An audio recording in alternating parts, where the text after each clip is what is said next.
had conversations with NPP bigwigs, and they've mentioned that, well, they have also understood why they lost the elections, because they allowed for key members of the party to be disgruntled, to leave the party. And you mentioned Alan left because of ideological differences, because he believed that what was the NPP that he joined has become totally different. Now the party says they are restructuring, and as part of the restructuring, they want to reach out to all of these people.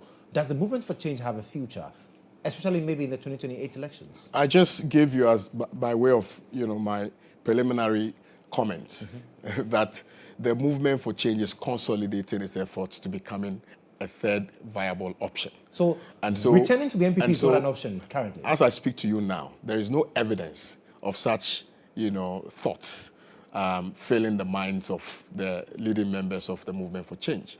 What I'm saying to you is that if there's ever going to be such conversations, I'll be privy to those conversations. I would know what will go into those conversations.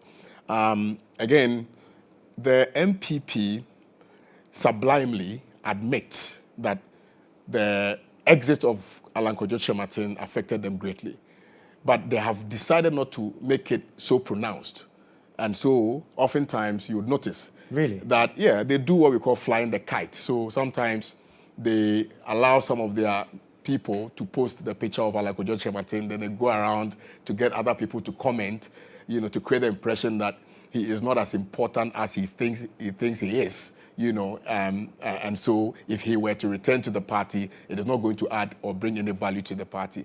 I beg to differ on these matters. They know that one of the fundamental reasons that cost them in the 2024 elections, beyond the mismanagement of the country, is the exit of Alan Kyerematen. And internally, they would admit that that is precisely what happened.